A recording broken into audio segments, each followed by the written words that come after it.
2 semanas a gente falou a respeito de salvação. E hoje a gente vai falar a respeito de santificação. Será que existem santos hoje em dia? Geralmente quando a gente pensa em santo, a gente imagina aqueles que são canonizados pelo Vaticano. Pessoas especiais, pessoas altamente religiosas, gente como a Madre Teresa de Calcutá, Irmã Dulce. Alguns que sejam mais ecléticos podem até pensar em Gandhi. Mas a verdade é que as pessoas nas quais a gente pensa, geralmente levam um tipo de vida que para a maioria de nós é inalcançável. Mas será que ser santo tem que ter esse tipo de vida? Será que não é para todo mundo que queira? É para mim também? A situação que a gente vê é que quando a gente entende o plano de salvação, a gente resolve dar a vida para Deus. E se você quiser saber um pouco mais a respeito disso, dá uma olhadinha no vídeo de 2 semanas atrás. Quando a gente faz isso, já entrega o coração para Ele, a gente, em geral, quer continuar caminhando com Ele, quer saber mais. E a gente tem os nossos próprios conceitos e preconceitos a respeito do que seria santidade,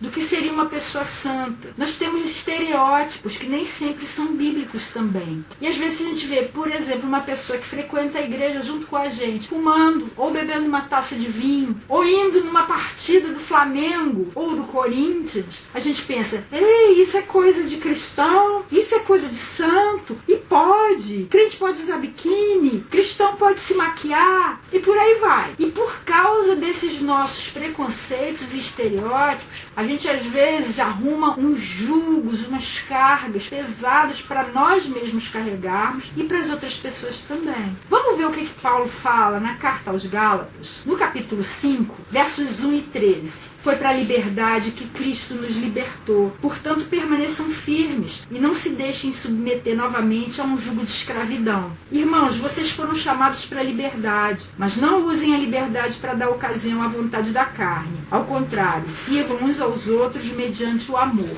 Paulo está falando que a gente foi chamado por Jesus para uma vida de liberdade, não uma vida de escravidão. Então, antes da gente colocar uns julgos em cima de nós e em cima dos outros, é bom que a gente avalie de fato o que é santidade e o que não é. Vamos começar vendo então algumas ideias errôneas a respeito de santidade. A primeira é que santidade significa fraqueza e resignação. Isso não podia estar mais longe da verdade. Se você pensar em Jesus, que é o nosso modelo supremo, inclusive de santidade, ele não era fraco, ele não era resignado. Ele enfrentava os poderes da época dele, quando ele achava que aquilo era para o bem da pessoa, e a serenidade, a paz, a coragem com que enfrentou a morte mais cruel que existia naquela época, que era a crucificação feita pelos romanos, mostra que ele era bem o contrário disso. Ele não era fraco nem resignado. Dá uma olhadinha no que está no Evangelho de João, no capítulo 10, nos versos 17 e 18. Por isso é que meu Pai me ama, porque eu dou a minha vida para retomá-la. Ninguém a tira de mim, mas eu a dou por minha espontânea vontade. Tenho autoridade para dá-la e para retomá-la. Essa ordem recebi de meu Pai. Tem gente que pensa, coitado de Jesus, foi vítima da sociedade judaica da época. Os judeus tinham ciúme dele, entregaram para os romanos. Os romanos o mataram. Jesus não foi vítima. Ele entregou a vida dele porque ele quis. Foi por vontade própria. E muito antes disso acontecer, ele avisou que seria assim. No capítulo 18, também no Evangelho de João, vem sendo narrada a prisão de Jesus. E se você for ver o que está nos versos 1 a 8, você vê que Jesus era de fato muito corajoso. Tendo terminado de orar, Jesus saiu com os seus discípulos e atravessou o Vale do Cedron. Do outro lado havia um olival, onde entrou com eles. Ora, Judas, o traidor, conhecia aquele lugar, porque Jesus muitas vezes se reunira ali com os seus discípulos. Então Judas foi para o olival, levando consigo um destacamento de soldados e alguns guardas enviados pelos chefes dos sacerdotes e fariseus, levando tochas, lanternas e armas. Esses guardas não eram romanos, eram guardas do templo, eram levitas. Jesus, sabendo tudo o que lhe ia acontecer, saiu e lhes perguntou, a quem vocês estão procurando? Então Jesus teve iniciativa, ele sabia o que estava rolando e ele mesmo tomou a iniciativa. A Jesus de Nazaré, responderam eles. Sou eu, disse Jesus. Ele não fugiu. E Judas, o traidor, estava com eles. Quando Jesus disse, sou eu, eles recuaram e caíram por terra. Novamente lhes perguntou, a quem procuram? E eles disseram, a Jesus de Nazaré. Jesus respondeu, já lhes disse que sou eu. Se vocês estão me procurando, deixem ir embora esses homens. Viu como Jesus foi corajoso? Ele quis que sozinho ele fosse preso e todos os seus fossem deixados livres. É preciso muita coragem para ir contra a maré. Então, se você quer ser santo, prepare-se para ser corajoso. Outra ideia errônea é que santidade é uma vida sem prazer nenhum, porque a gente acha que tudo que é bom é pecado e que Deus é um desmancha-prazeres. Ver televisão, ir no cinema, jogar futebol, pegar onda, ir pra praia, dançar, tudo que for prazeroso, tudo que for gostoso de se fazer, a gente acha que é pecado. E um santo não pode fazer nada disso. Olha o que está escrito lá em Gênesis, no capítulo 2, verso 9. O Senhor Deus fez nascer do solo todo tipo de árvores agradáveis aos olhos e boas para alimento. E no meio do jardim estavam a árvore da vida e a árvore do conhecimento do bem e do mal. Quando Deus fez o jardim do Éden, ele não fez qualquer coisinha, não. Ele fez uma coisa linda, maravilhosa e que dava prazer. O que você tira de prazer de uma árvore? Uma das coisas principais é o fruto. E olha o que está falando. As árvores eram agradáveis aos olhos e boas para alimento. Deus gosta de dar prazer para nós. O prazer foi criado por Deus. Olha o que está em Eclesiastes 9, versos 7 a 9. Portanto, vá, coma com prazer a sua comida e beba o seu vinho de coração alegre, pois Deus já se agradou do que você faz. Esteja sempre vestido com roupas de festa e unja sempre a sua cabeça com óleo. Desfrute a vida com a mulher a quem você ama, todos os dias dessa vida sem sentido que Deus dá a você debaixo do sol, todos os seus dias sem sentido, pois essa é a sua recompensa na vida pelo seu árduo trabalho debaixo do sol. A gente viu na semana passada que Eclesiastes tem vários outros versículos que falam que o prazer é uma coisa que vem de Deus também. Se você perdeu, dá uma olhadinha lá, e Deus é mostrado no Salmo 16, verso 11, como a fonte de todo prazer. Olha lá, tu me farás conhecer a vereda da vida, a alegria plena da tua presença, eterno prazer à tua direita. Em outra versão fala que a destra de Deus, a direita de Deus, há delícias perpetuamente. Delícias, prazeres. Deus é a fonte disso. Então, ele nunca poderia ser um desmancha-prazeres. Ele gosta que a gente tenha prazer na vida também, mas prazer com responsabilidade. Então, santidade não exclui prazer. Pensando nisso, tenta imaginar como vai ser o céu. Você é daqueles que acha que a vida lá vai ser com a gente vestindo camisola e tocando harpa? Não vai ser, não. Vai ser uma coisa tão maravilhosa e tão prazerosa que a gente não consegue nem imaginar. Meu marido, que é surfista, adora imaginar que a gente vai ficar surfando pelos planetas, pelas galáxias. Eu gosto de imaginar que a gente vai estar mergulhando e voando por aí, correndo sem se cansar. Cada um pode imaginar aquilo que lhe dá mais prazer, multiplica por 1000 e vai ser o céu. Outro conceito errado é que santidade seria algo que possa ser visto no aspecto exterior da pessoa. Mas nem sempre. Nem sempre por você ter um cabelinho cortado como missionário americano, isso vai significar que você é santo.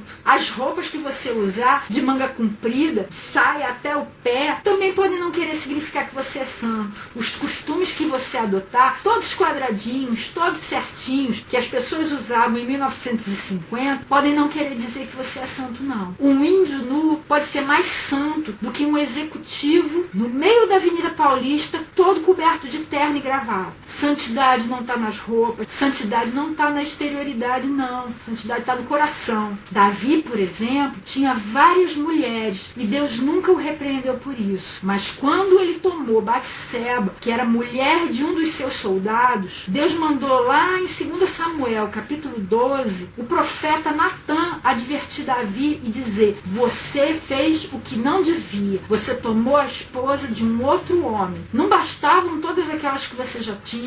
Isaías, por exemplo, olha o que aconteceu com ele. No capítulo 1 da sua profecia, nos versos 1 a 4, está assim: no ano em que o general enviado por Sargon, rei da Síria, atacou Asdod e a conquistou, nessa mesma ocasião o Senhor falou por meio de Isaías, filho de Amós, e disse: tire o pano de saco do corpo e as sandálias dos pés. Ele obedeceu e passou a andar nu e descalço. Disse então o Senhor: assim como o meu servo Isaías andou nu e descalço durante 3 anos, como sinal e advertência contra o Egito e contra a Etiópia, assim também o rei da Assíria, para a vergonha do Egito, levará nus e descalços os prisioneiros egípcios e os exilados etíopes, jovens e velhos, com as nádegas descobertas. Isaías, por ordem de Deus, andou nu e descalço durante 3 anos e ele estava em plena santidade. Olha o que está em Provérbios 4, no verso 23. Acima de tudo, guarde o seu coração, porque dele depende toda a sua vida. É no coração que a gente tem que ser santo. Não é nas roupas, não é na aparência. E isso é algo que cada um tem que tratar com Deus. Eu não posso julgar você, você não pode me julgar. Quem julga cada um de nós é Deus. Ele é que sabe se a gente está sendo santo ou não no coração. Isso aconteceu com Pedro também. Lá em João 21, depois que Jesus já tinha ressuscitado, ele apareceu para os seus discípulos e falou assim para Pedro, a partir do verso 18. Quando você era mais jovem, vestia-se e ia para onde queria. Mas quando for velho, estenderá as mãos e outra pessoa o vestirá e o levará para onde você não deseja ir. Jesus disse isso para indicar o tipo de morte com a qual Pedro iria glorificar a Deus. E então lhe disse, siga-me. Pedro voltou-se e viu que o discípulo a quem Jesus amava, que era João, o seguia. Esse era o que estivera ao lado de Jesus durante a ceia e perguntara, Senhor, quem te irá trair? Quando Pedro o viu, perguntou, Senhor, e quanto a ele? Respondeu Jesus, se eu quiser que ele permaneça vivo até que eu volte, o que lhe importa? Quanto a você, siga-me. A resposta que Deus tem para nós é, não se importe com a vida dos outros, se importe com a sua. Você deve seguir a Jesus, você deve ser santo. Eu também. Isso é problema de cada um de nós com Deus. Outra ideia errônea é que santidade é a obediência a uma série de regras. Isso, na verdade, se chama legalismo e não resolve nada, só dá mais vontade de você fazer coisa errada. Olha o que Paulo falou lá em Colossenses, no capítulo 2, nos versos 20 a 23.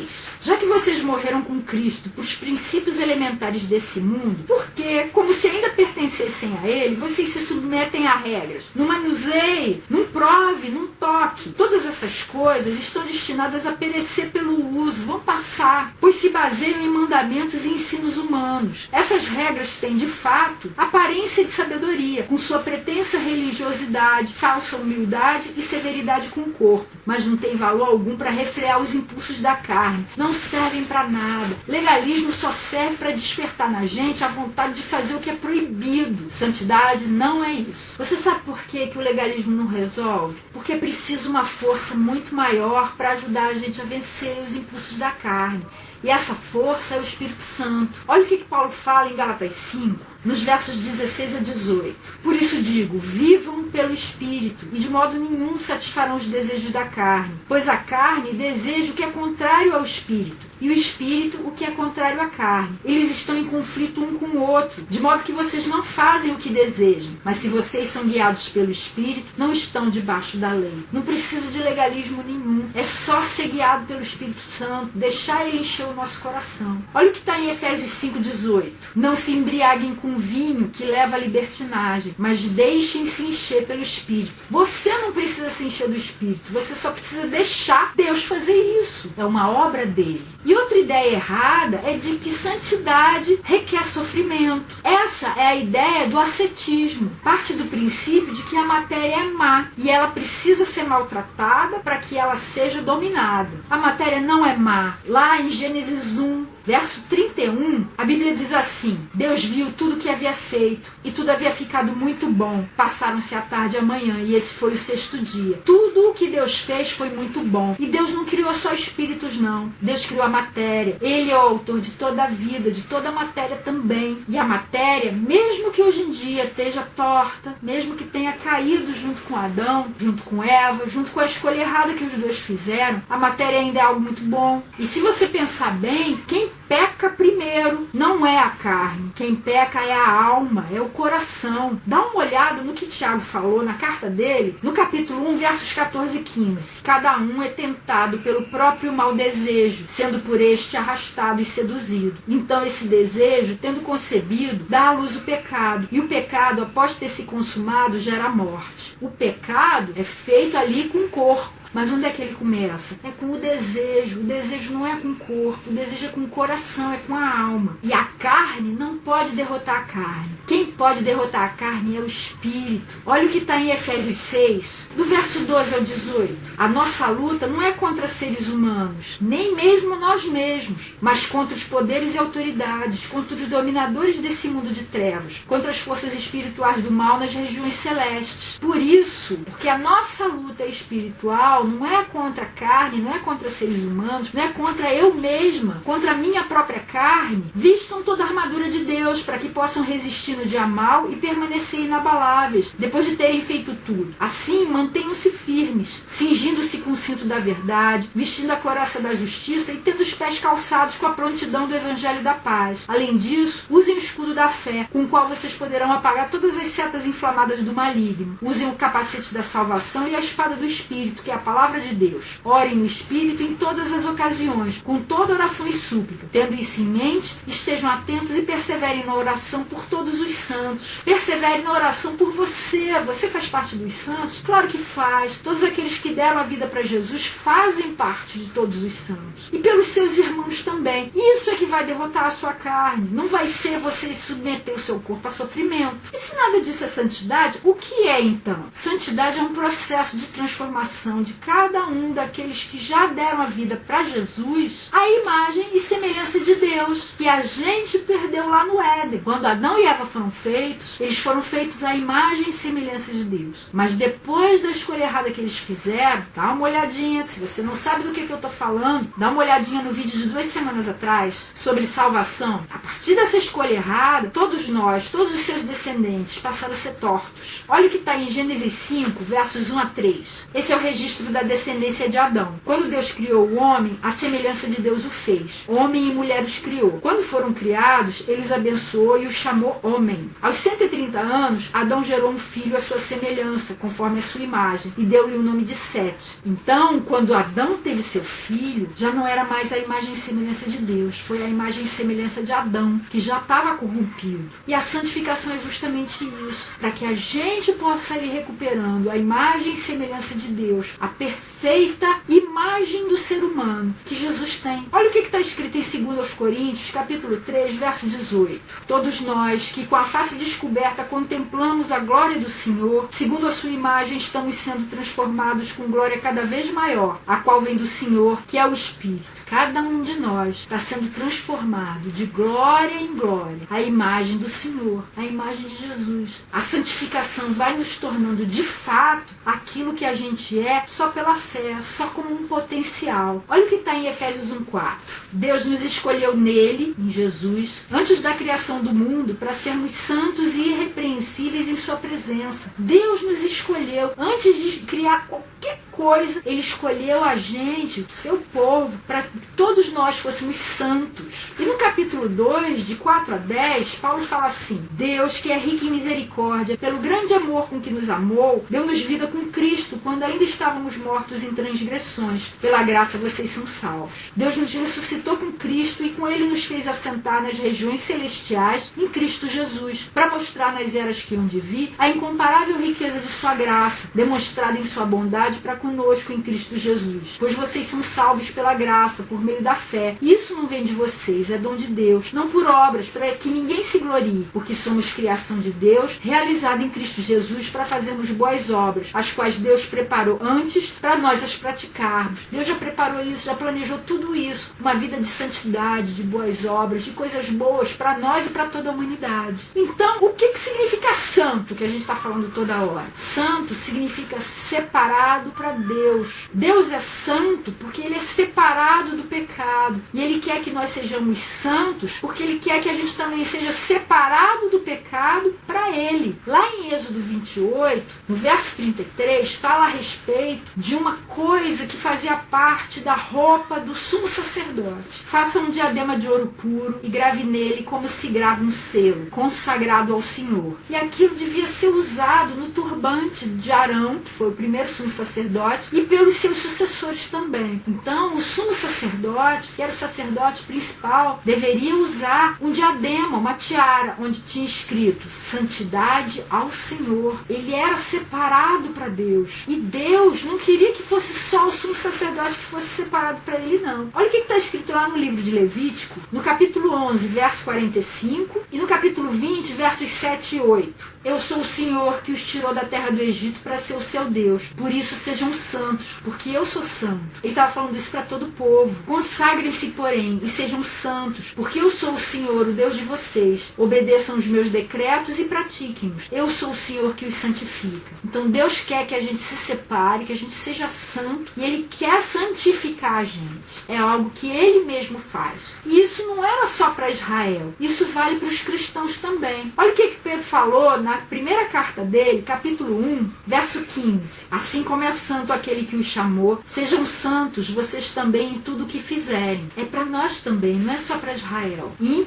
Coríntios, capítulo 1, verso 2, Paulo escreve assim: a igreja de Deus que está em Corinto, aos santificados em Cristo Jesus e chamados para serem santos, juntamente com todos os que, em toda parte, invocam o nome de nosso Senhor Jesus Cristo, Senhor deles e nosso. Então ele está falando, vocês foram santificados para serem santos. Deus nos separou e Ele está santificando a gente e espera que a gente permaneça santo. E é uma coisa que vai desde o momento da conversão até o fim da nossa vida. Existem semelhanças e diferenças entre a conversão e a santificação. Tem gente que fala, a salvação é um ato e a santificação é um processo. Mas na verdade eu considero que os dois, no fim das contas, são a mesma coisa. Porque a santificação é a nossa salvação sendo desenvolvida. É a nossa salvação sendo ampliada dia a dia. A cada dia eu estou sendo salvo mais e mais por Jesus. E lá na salvação, no passado, no dia em que eu falei, Jesus, eu quero ser tua, Ele me santificou. Olha que está em 1 Coríntios, no capítulo 15, nos versos 51 a 57. Eis que eu lhes digo um mistério. Nem todos dormiremos, mas todos seremos transformados. No momento, num abrir e fechar de olhos, ao som da última trombeta. Pois a trombeta soará, os mortos ressuscitarão incorruptíveis e nós seremos transformados. Pois é necessário que aquilo que é corruptível se revista de incorruptibilidade, e aquilo que é mortal se revista de imortalidade. Quando, porém, o que é corruptível se revestir de incorruptibilidade e o que é mortal de imortalidade, então se cumprirá a palavra que está escrita: a morte foi destruída pela vitória. Onde está, ó morte, a sua vitória? Onde está, ó morte, o seu aguilhão? O aguilhão da morte é o pecado, e a força do pecado é a lei. Mas graças a Deus que nos dá a vitória por meio de nosso Senhor Jesus Cristo. Paulo está falando quando é que a santificação vai ser final. Vai ser quando Jesus voltar, quando os mortos ressuscitarem e quando aqueles que estiverem vivos forem transformados. Aí sim a santificação vai ser 100% completa.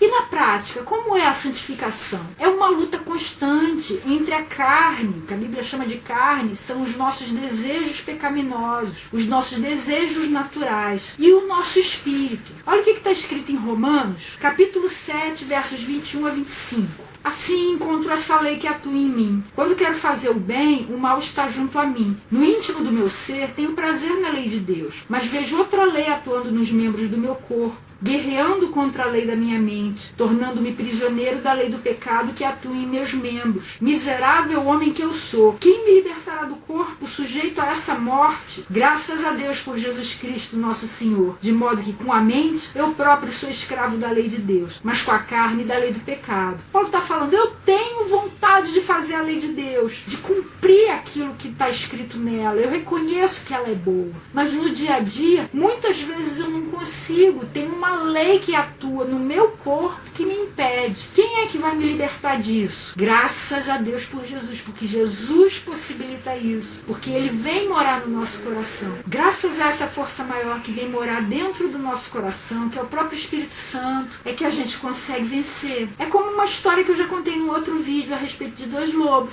O índio idoso estava falando para um índiozinho jovem: olha, dentro de você existem 2 lobos que estão o tempo inteiro lutando entre si. E o índiozinho perguntou: quem é que vai ganhar? E o índio idoso respondeu: aquele que você alimentar. Com a gente é a mesma coisa. Se a gente resolver alimentar os nossos desejos carnais, é a nossa carne que vai ganhar. Se a gente resolver alimentar o nosso espírito, que vem sendo já irrigado pelo Espírito Santo, vai ser o nosso espírito que vai ganhar. Está em nossas mãos o poder de decidir, de escolher. E você sabia? É Deus quem faz, mas a gente colabora também. Olha o que está escrito no capítulo 17 do Evangelho de João, verso 17. Jesus estava orando e falou assim para o Pai: santifica-os na verdade, a tua palavra é a verdade. Ele estava pedindo ao Pai que santificasse os seus discípulos. Então é Deus que faz. E lá em 1 Tessalonicenses capítulo 5, no verso 23, Paulo escreveu assim: que o próprio Deus da paz os santifique inteiramente, que todo o espírito, a alma e o corpo de vocês sejam preservados irrepreensíveis na vinda de nosso Senhor Jesus Cristo. Então ele está falando que o próprio Deus santifique vocês. E ele fala também em 1 Coríntios capítulo 6, verso 11: assim foram alguns de vocês, mas vocês foram lavados, foram santificados, foram justificados no nome do Senhor Jesus Cristo, no Espírito de nosso Deus. Mas lá em Filipenses, no capítulo 2, versos 12 e 13, Paulo escreveu assim: assim, meus amados, como sempre vocês obedeceram, não apenas na minha presença, porém muito mais agora na minha ausência, ponham em ação a salvação de vocês com temor e tremor, pois é Deus quem efetua em vocês tanto o querer quanto o realizar, de acordo com a boa vontade dele. É Deus que faz em nós a gente querer e a gente conseguir fazer, mas é a gente que vai fazendo também. É mais ou menos como se nós fôssemos um carro. A gente está andando pela estrada e de repente a gente cai num atoleiro e fica ali, atolado no barro. E liga o motor e tenta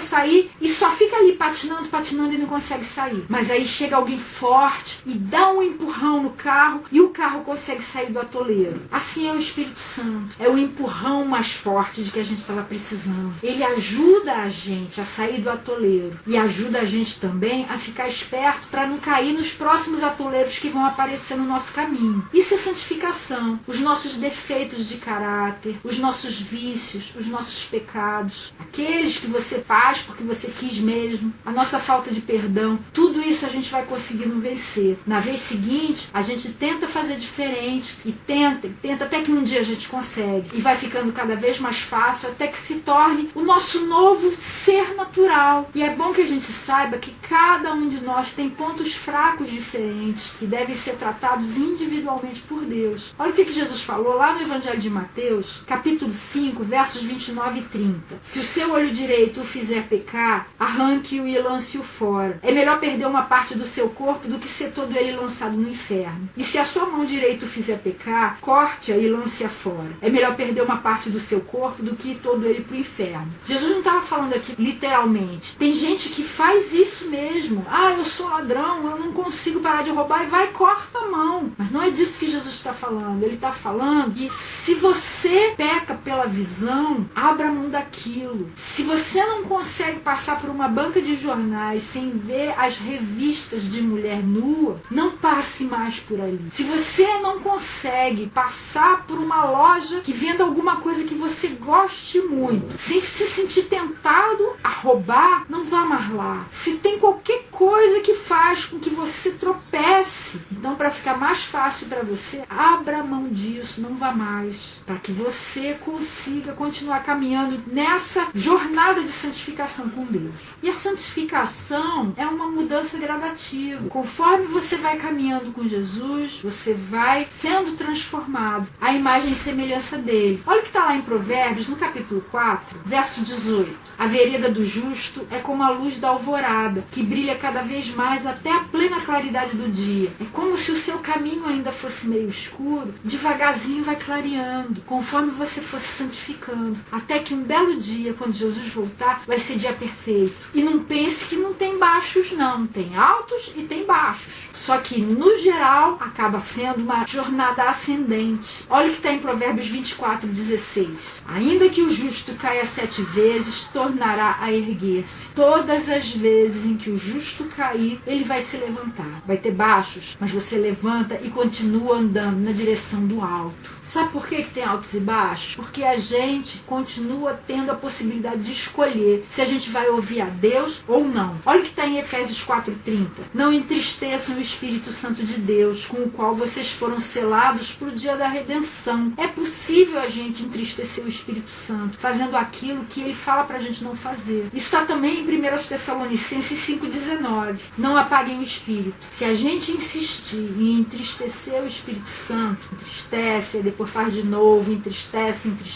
Chega uma hora em que ele se apaga dentro de nós, a gente nem consegue mais escutar o que ele está dizendo. E aí a gente entra pelo caminho da religiosidade. A gente se transforma no museu daquilo que um dia a gente foi. Uma fé que um dia foi viva se transforma em algo morto, numa casca. Apenas a memória do que um dia já foi. Uma coisa interessante na santidade é a gente saber que, na verdade, nada é proibido não. Tudo é permitido, mas nem tudo vale a pena. Olha o que Paulo escreveu em 1 Coríntios, no capítulo 6, verso 12. Tudo me é permitido, mas nem tudo convém. Tudo me é permitido, mas eu não deixarei que nada me domine. Nessa mesma carta, no capítulo 10, verso 23, ele fala assim: tudo é permitido, mas nem tudo convém. Tudo é permitido, mas nem tudo edifica. E lá em 1 Tessalonicenses, capítulo 5, verso 21, ele dá um conselho bastante interessante. Ponham à prova todas as coisas e fiquem com o que é bom. Você é bem grandinho, você sabe o que é certo ou o que é errado. Mas mesmo naquelas situações em que você tiver dúvida, não souber direito, pode ter certeza, o Espírito Santo está aí disponível dentro do seu coração para ajudar você a julgar o que é certo, o que é errado, o que é bom, o que é mal, o que edifica, o que não edifica, o que convém, o que não convém. Lá no Salmo 139,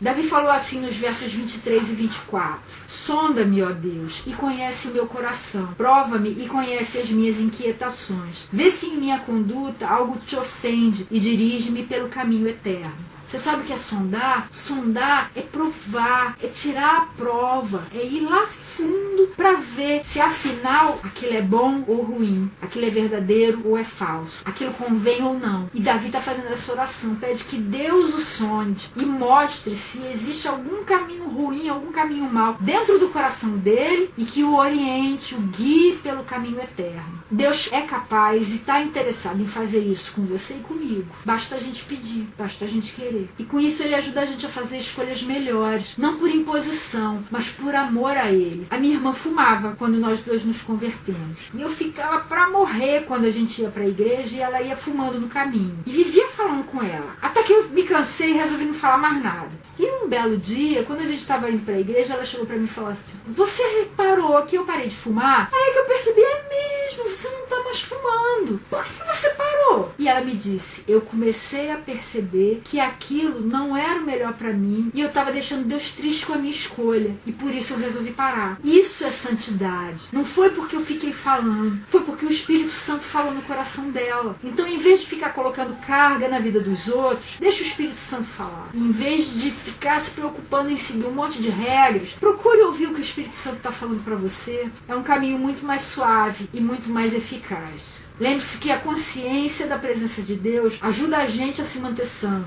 Lá em Gênesis 17, verso 1, Deus chamou Abraão com a seguinte missão: eu sou o Deus Todo-Poderoso, ande segundo a minha vontade e seja íntegro. E outra versão fala: ande na minha presença e seja perfeito. Essa missão, esse chamado de Abraão é o mesmo para nós também. E existe uma história bastante interessante lá no Evangelho de João. No finalzinho, no capítulo 21, alguns discípulos de Jesus estavam pescando.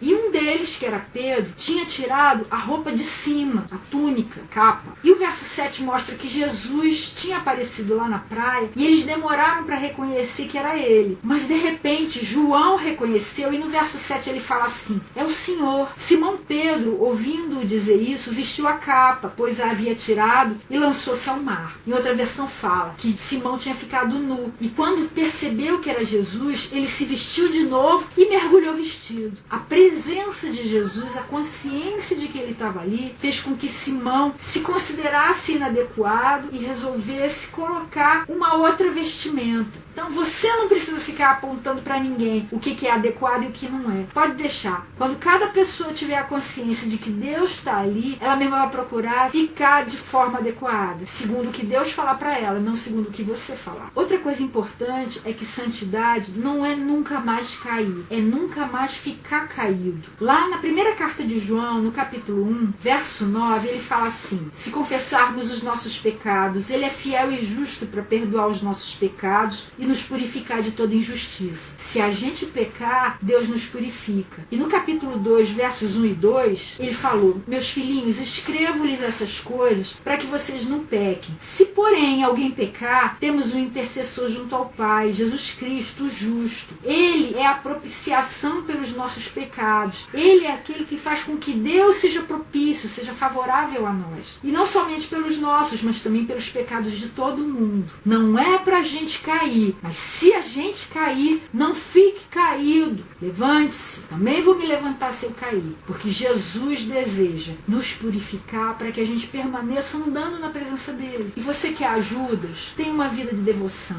Lá em Êxodo, no capítulo 16, vem contando a história do maná, o pão que desceu do céu. Nos versos 4, 20 e 21 está escrito assim: disse o Senhor a Moisés: eu lhes farei chover pão do céu. O povo sairá e recolherá diariamente a porção necessária para aquele dia. Com isso os porei à prova para ver se seguem ou não as minhas instruções. Era para colher diariamente. Todavia alguns deles não deram atenção a Moisés e guardaram um pouco até a manhã seguinte. Mas aquilo criou bicho e começou a cheirar mal. Por isso Moisés irou-se contra eles. Cada manhã todos recolhiam quanto precisavam, pois quando o sol esquentava, aquilo se derretia. Era cada dia. E Jesus falou uma coisa muito interessante. Está lá em João, no capítulo 6, versos 48 a 51. Eu sou o pão da vida. Os seus antepassados comeram maná no deserto, mas morreram. Todavia, aqui está o pão que desce do céu, para que não morra quem nele comer. Eu sou o pão vivo que desceu do céu. Se alguém comer desse pão, viverá para sempre. Esse pão é a minha carne, que eu darei pela vida do mundo. Jesus é o pão de verdade. Ele é o verdadeiro maná. Então, da mesma forma que o maná era para ser colhido dia a dia, não adiantava você querer guardar para o dia seguinte. Jesus também, a gente deve se alimentar dele dia a dia, numa vida de devoção, numa vida de comunhão com ele, recebendo da própria vida dele no nosso coração.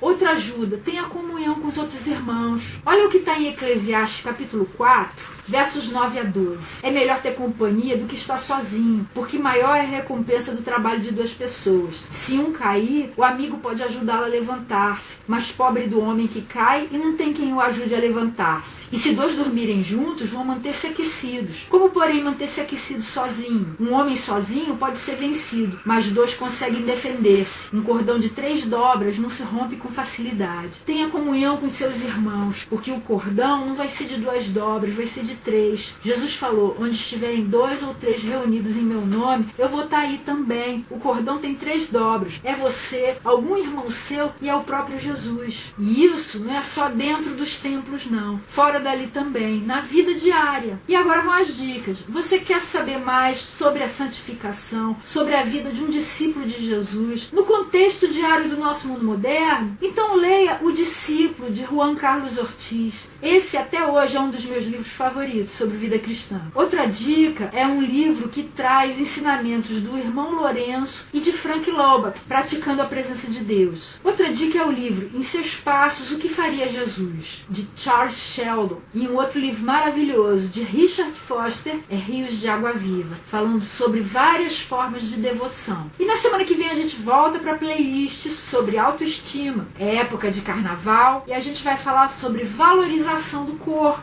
Não perca, eu encontro você lá.